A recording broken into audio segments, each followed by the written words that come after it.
When the sun goes down, the stars come out.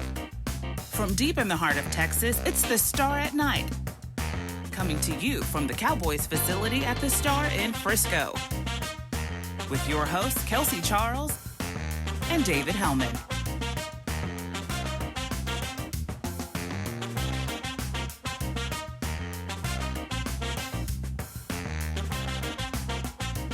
Hello, everyone. Welcome to another edition of the Star at Night. I'm your host, Kelsey Charles, joined by David Hellman.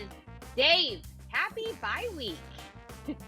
It's the best thing anybody's said to me in the last month, to be very honest with you. Thank you. Happy bye week to you too. Thank you. I'm enjoying it. I have to say, it's nice to have a bit of a reprieve. I feel like these past 9-10 weeks have been a little rough for Cowboys fans. Maybe not as much this week, but it feels good to know that I don't have to worry about trying to put lipstick on a pig this week. Is that horrible that I just said that? But here we are. I think that's very fair. I'm laughing because I wasn't sure where you were going with that. And I'm like, we're in a pandemic, Kelsey. Why are you putting lipstick on in the first place? But now that I see where you're at, it makes a lot more sense. You got it. But despite the fact that the Cowboys actually do have a respite this week, they actually were planning on having practice. Those plans are no more. Breaking news coming out of the week, the Pittsburgh Steelers sent out an announcement that they actually had one of their players who played a significant portion of this past weekend's game tested positive for COVID. And obviously, we shared a playing field with them. So the impact is there. The impact is real. And they have now, as a team, the Cowboys moved their meetings, all of their, just everything this week is now virtual. So it just, we continue. The storylines never end, I guess, if you will. I'm just over here feeling very smart because, yes, I put on my best, mediocre dinner outfit, but, this is what we've been doing anyway. The Cowboys are moving their meetings to Zoom. We've been on Zoom this whole time. We were ready. We're, not trying to make light of it, but this is how you have to adapt in 2020. Honestly, the timing is eerily good for the Cowboys. In a year where nothing has gone their way, they have a potential COVID situation on their hands heading into their bye week. So you go virtual, you shut practice down. Hopefully that's the last of it. I'll be interested to see if anything crops up. Hopefully it doesn't, but it's nice to know that if you're going to have to deal with this, you're doing it in a week where you don't have to play a game. I'm actually surprised it took this long, and I hate saying that, but I was excited about the prospect of the season coming together. But again, like you mentioned, Dave, we're in a global pandemic, and to make it to week 9, obviously Andy Dalton was impacted of being on the COVID list last week. But just for all intents and purposes, this team has successfully navigated this COVID for quite a time, and now it just makes sense that here we are. We're going to have to do we knew was going to happen. We had to expect this would come, and so it doesn't surprise you. But like you said, Dave, the timing could not be any better. And if you have to look for a silver lining, which I feel like is again the storyline of this season, this kind of has to be it for me. I at least it's during the bye week. Yeah, and you can fire up your laptop and have your meetings right here in your living room or your guest bedroom. You could shoot a TV show from there if you wanted to. We're living proof of the ingenuity of the COVID age. So I'm holding out hope that this is going to not be a problem for the Cowboys. They're doing their testing, they're following the protocols. Hopefully we're not going to hear any reports of any further outbreaks, but good timing for them to be dealing with it right now. Well, good timing for sure. Guys, we know, again, it's been a long season thus far, and so we decided to get your thoughts as we head into the bye week. 3 little fan questions, mailbag session coming up next. Stay with us. Hi guys, Mickey Spagnola here, and if you want the best analysis on the Dallas Cowboys during the season, join us every day during the week on Mick Shots. We come on at 1:30 on DallasCowboys.com and all the other Dallas Cowboy platforms. I'm on there every day along with Bill Jones and former Cowboys cornerback Everson Walls, who gives us a unique perspective on the team, having played this game and having led this team in interceptions for several years. So don't forget, it's Mick Shots Daily, 1:30 on DallasCowboys.com.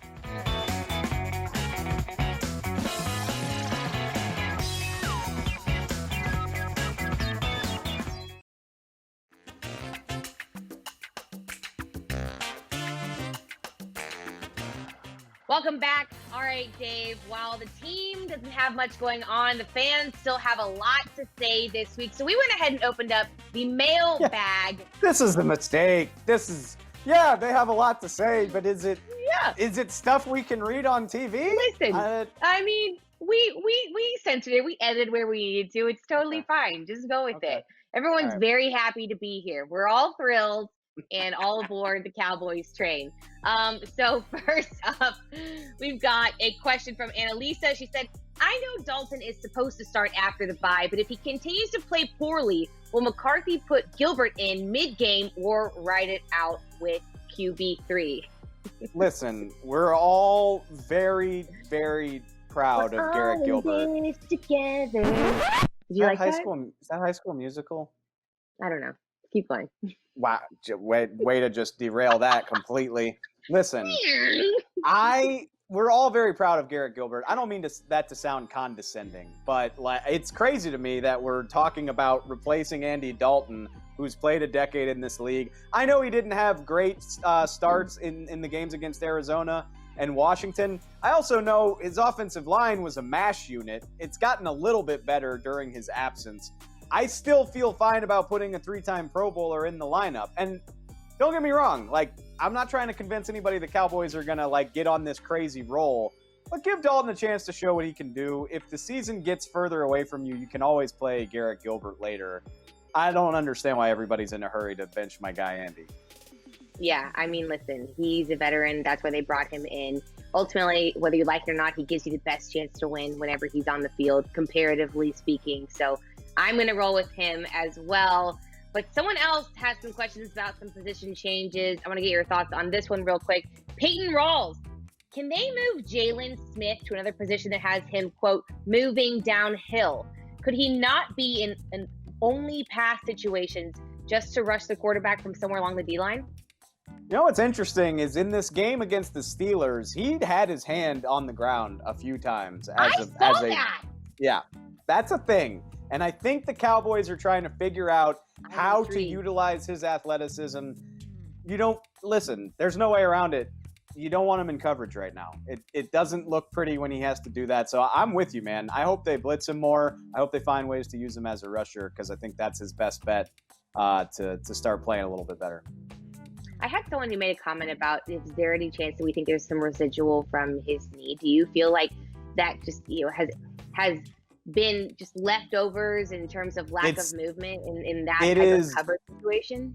It's a wonderful question. I don't know, but all I know is he doesn't look as explosive to me as he did 2 years ago. I wish I had a better answer for you, but that's just how I feel. All right, so next up, we've got one from Jamie Hayes.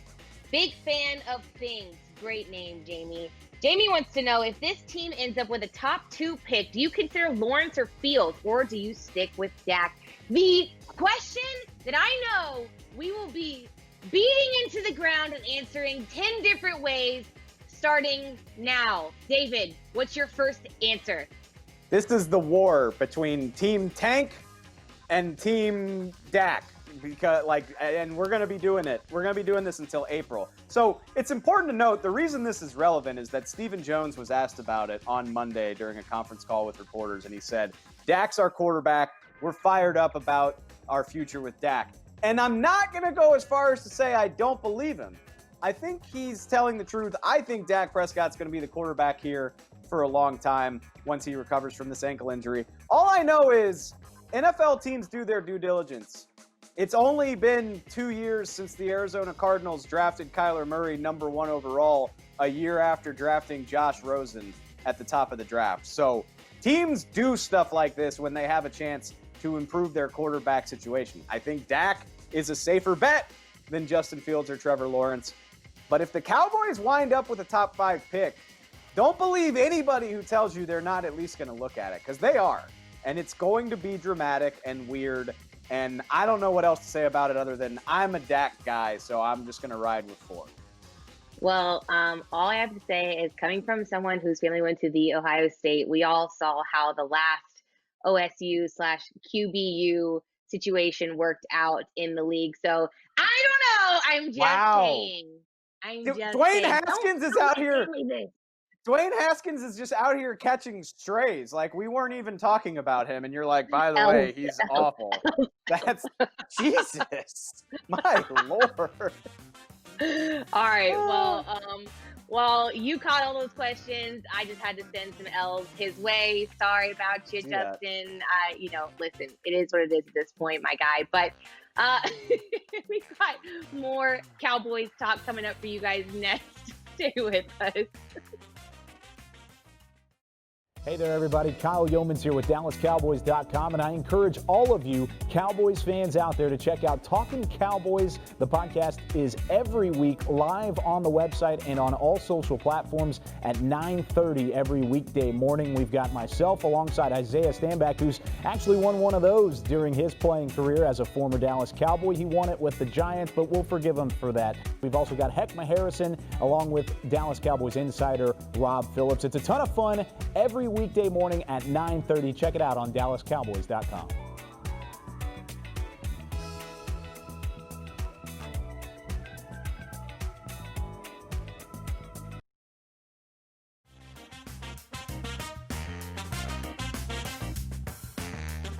Welcome back to the Star at Night, y'all. I'm Dave. She is Kelsey. Happy bye week. I think typically we would say we're sad to not have a game on Sunday, but we could make a special exception. The reason I say that, Kelsey, is if you think back to September, what did we think we were getting? Like, we thought we were going to be watching Dak Prescott, Tyron Smith, Lyle Collins. Hey, are you trying to depress me, or like what's happening right now? No, I'm not trying to depress you. Okay. The point is, a lot can change over the course of 8 weeks. So what you're talking about in November is not what you were expecting in September. So with that in mind, there's 7 more games to play, 8 more weeks left on the schedule. We're going to take a look at players that we are looking forward to seeing over the second half of the season, maybe guys that aren't quite on the radar yet that will be by the end of the year. So you're up first. Tell me who you got. Let's go. All right. So I picked one on both sides of the ball, and I don't think either of them are going to come as any surprise to you all, because I've been talking about them for the past couple of weeks. Let's go offense first. Dalton Schultz. I mean, he's been a guy that has been forced to step up, as pretty much has this entire team. But I'm going to go ahead and give him a lot of credit. I feel like he's been a guy that's gone and just showed up a bunch in a lot of these games. He's got a pair of touchdowns on the year, already having a career high season for obvious reasons. But it feels to me, while he wasn't really going to make a big impact, if Blake Jarwin was going to be a part of the team, I can't imagine them going back to next year, back to normal, and in not having him be a part of the mix. So he's definitely a guy for me that has some opportunities to show up these next couple of games and prove to this team why he needs to be a part of their offense, even when the starters are back in the mix. On the defensive side of the things, Randy Gregory is the guy for me that I'm excited to see him back. You know, it's such a great story. I think he's going to be great for the locker room. And it's fun to see him already have flashes of being disruptive. And I feel like he has a lot of opportunities to learn from guys like Aldon Smith, who's on the line right now, Marcus Lawrence, and just be able to truly create the career that I think he's always wanted to have. And so he's another guy for me that I'm just looking forward to hopefully seeing some big plays coming into the second half of the season. What about you, my friend? You're clearly pandering to the Schultz family because you want them to go get tacos with us, and that's okay. I do. I respect it. All right, I'll keep mine short and sweet. Listen, Neville Gallimore, the 3rd-round draft pick, he didn't get as much shine as Trayvon Diggs and CeeDee Lamb. He was a healthy scratch in September of this season. Against the Steelers, he goes out and plays 50% of the snaps, has 3 tackles and a tackle for loss. Very, very excited about what the future holds for that guy based on the last 2 weeks. Oh, and how about Tony Pollard? We're going to get into that. but the guy's got half of his yardage total. He's at 97 yards over the last 2 weeks, 206 on the season. Yes, I hear you, Cowboy fans. He needs to have a larger role moving forward. I am excited about Tony Pollard being a bigger part of this offense. But that's all football stuff. And guess what? The Cowboys aren't playing football this weekend. So when we come back, Kelsey and I have a few ideas on how they might spend a productive bye week. Stick with us. What's up, guys? I'm Ember Garcia and just want to invite you to check out Cowboys Break every day at 11:30 a.m. You got the boss man Derek Eagleton. You got Nick Eman with the storytelling If These Walls Could Talk. You got David Hellman, our local LSU homer and eyebrow rubber. And then you got me, who just calls it as it is. So make sure to check us out at 11:30 a.m. on all Dallas Cowboys platforms.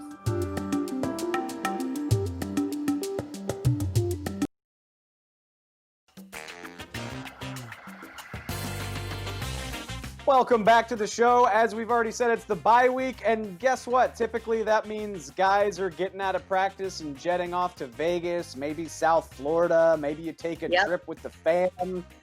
Well, unfortunately for the Dallas Cowboys, it is still a global pandemic thanks to COVID-19. Last time I checked, actually, the team is dealing with heightened protocols because of a potential COVID scare on Sunday.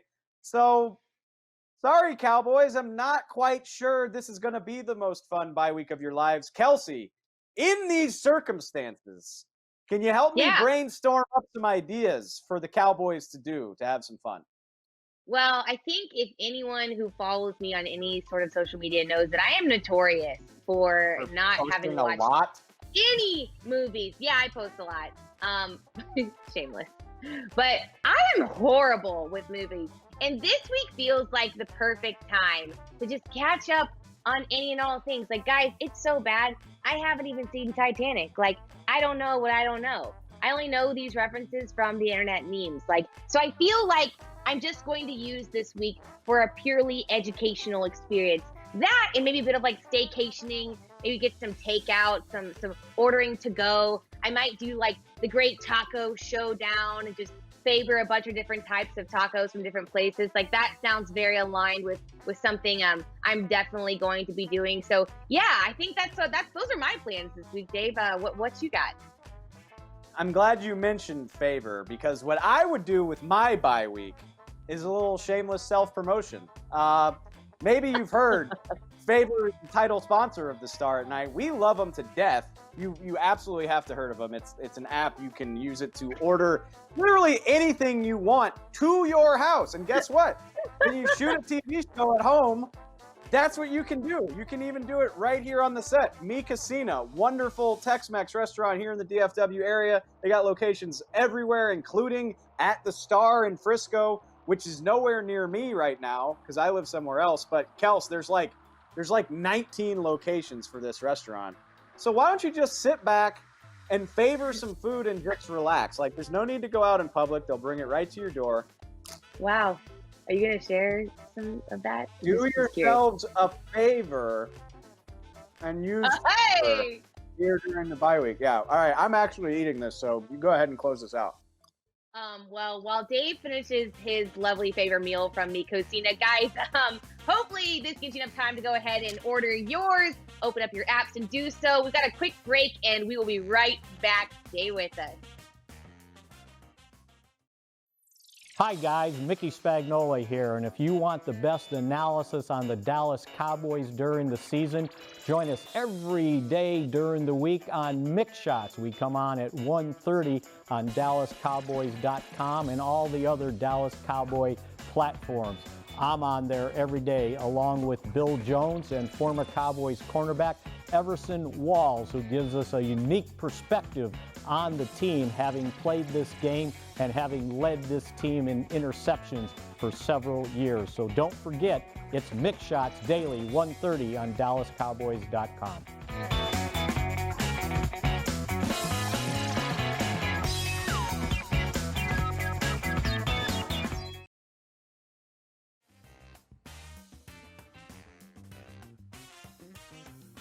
One last segment for us tonight on the Star at Night, and then we have a prolonged bye week vacation, I have to say I'm pretty excited about it. Kelsey, before we do that, it's the talk of the Dallas Cowboys. It's unfortunate, but it's where we're at. This is a 2-17 when they get done with the bye week. They are currently slated to draft 3rd overall, just to remind you of where they're at. So what I want to know is, between the goals of fighting for a playoff spot or fighting for the top of the draft order, there's a lot of debate about whether or not you should root for your team to tank. And I'm just going to pose it to you. Do good fans root for their teams to tank? Is this acceptable behavior? Go. At least they're invested. I mean, after such a rough beginning of the season, at least they still care about something. So yeah, I'm going to totally give them credit to do whatever the heck they want. At least they're still flipping the switch and turning the TV on and watching whatever product, which has been quite abysmal at times, this team has put on the field. So I'm going to give these fans a pass if they want to root for a high draft pick to hopefully get some players on the field and solve some of the many problems that this team has. Yeah, I'll let them do that. So I'm good with it. Get off their backs. Preach, young Kelso, because guess what? This is not a like a holy sacrament like marriage. No. This is transactional. The coaches and the players that play this game, they get paid handsomely to do so. As a fan, you're like, nothing is asked of you other than showing up and supporting. However you want to support, that is your absolute right, especially if you are paying your hard-earned money to be part of supporting that team that, as of right now, is not giving you much of a return on your investment. So I've always kind of gotten aggravated when people question fans that want to tank. Like, yeah, it sucks losing games. You'd prefer your team to win, but you find enjoyment any way you can. You are absolutely entitled to it. It does not make you less of a fan if you want to pick in the top 5. It's just a blunt statement about where we are in this season. Yep. They may not do it, but it is what it is. So we got 7 more of these to go. I'm guessing the Cowboys are not going to lose all of them. Here's to hoping those 7 games will be a little bit more fun than the month that we've had here. But regardless, Kels and I will be here to document the whole thing. Thanks for watching.